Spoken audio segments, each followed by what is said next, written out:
Assalamualaikum warahmatullahi wabarakatuh. Perkenalkan, nama saya Riki Ardiansa dari Fakultas Ekonomi, Program Studi Manajemen, Universitas Singapura Bangsa Karawang. Di sini saya akan menjelaskan tentang leadership development. Nah, bagi teman-teman semua, mohon ditonton sampai habis ya. Baik, di sini saya akan menjelaskan tentang leadership development. Nah, di sini ada yang pertama tentang pengertian leadership development. Nah, itu pengembangan kepemimpinan adalah usaha untuk meningkatkan kemampuan kepemimpinan ke tingkat yang lebih tinggi. Inti dari kepemimpinan adalah pengaruh, yaitu kemampuan untuk mendapatkan pengikut, kemampuan untuk mempengaruhi orang lain, agar orang lain mau mengikuti dengan rela dan sadar. Nilai yang perlu dikembangkan mulai dari tingkat awal sampai ke tingkat paling tinggi. Kemudian di sini pernyataan para ahli tentang leadership development. Di sini menurut John Maxwell yang berarti satu-satunya cara agar saya tetap menjadi pemimpin adalah saya harus senantiasa bertumbuh.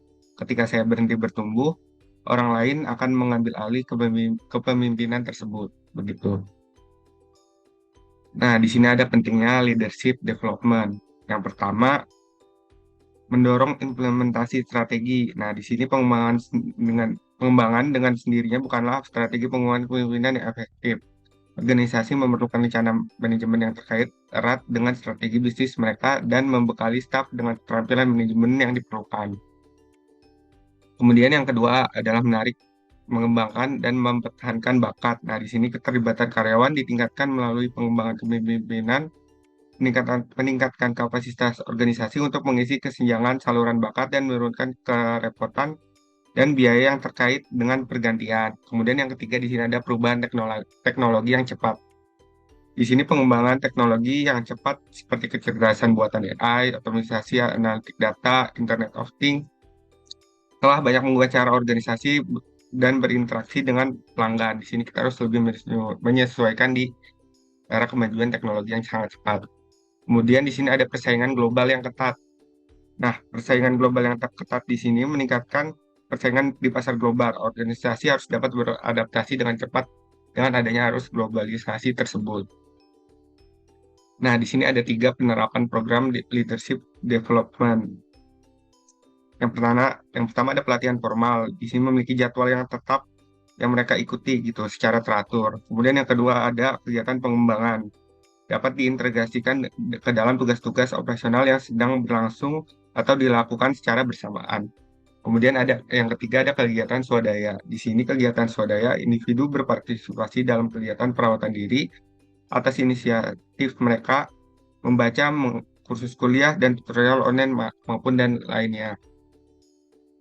Kemudian yang kemudian berikutnya ada pendekatan dalam leadership development. Di sini ada 4 yaitu pendidikan, di mana esensi mengembangkan produk, layanan pelanggan, pemasaran dan operasi bisnis. Kemudian yang kedua ada pengalaman. Di sini pengalaman pengembangan kepemimpinan membutuhkan pengalaman di dunia nyata. Kemudian yang ketiga ada exposure. Di sini Departemen Sumber Daya Manusia atau Direktur SDM mendukung dan mengembangkan kepemimpinan perusahaan melalui pembinaan dan pendampingan. Kemudian ada evaluasi di sini yang keempat. Ini adalah komponen penting dalam mengembangkan pemimpin untuk abad ke-21 yang ini, di mana evaluasi itu harus terus dilakukan. Kemudian ada faktor kunci yang berperan penting dalam pengembangan kepemimpinan. Di sini ada 6, yaitu keterampilan komunikasi, yaitu kemampuan yang berkomunikasi dengan jelas dan efektif adalah faktor kunci dalam pengembangan kepemimpinan. Kemudian yang kedua ada kredibilitas di sini. Seorang pemimpin harus memiliki kredibilitas yang tinggi di mata bawahan. Ini melibatkan mempertahankan integritas pribadi gitu. Kemudian yang ketiga ada kemampuan menginspirasi di sini. Kemampuan menginspirasi orang lain itu sangat penting di sini.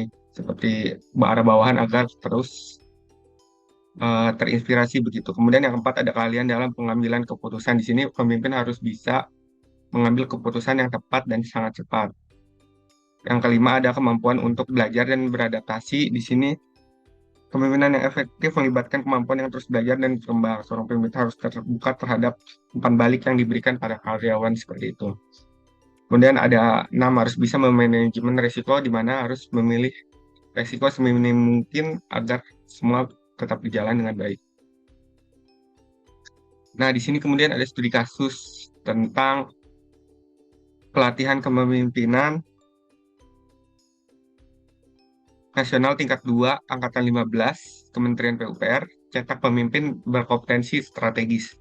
Nah, di sini kondisinya Kepala BPSDM Kementerian PUPR kalau ya AH mengatakan pegawai merupakan aset suatu organisasi dan mengembangkan kompetensi merupakan suatu kebutuhan dan segmen sehingga dapat menghadapi segala tantangan yang ada melalui PKN tingkat 2 diharapkan dapat mencetak kader-kader yang memiliki kompetensi kepemimpinan strategis pada masa jabatan pimpinan tinggi pertama. Nah, di sini fenomena atau masalah yang ada yaitu pelatihan yang dibuka oleh Kementerian Hukum dan HAM. Di sini Yasona Haji Lauli dalam sambutannya Menteri Hukum HAM menyampaikan bahwa untuk mewujudkan world class birokrasi, setiap instansi pemerintah memerlukan sosok pejabat struktural yang memiliki kompetensi kepemimpinan kolaboratif, strategis, kinerja, dan pelayanan dalam peningkatan kinerja unit organisasinya.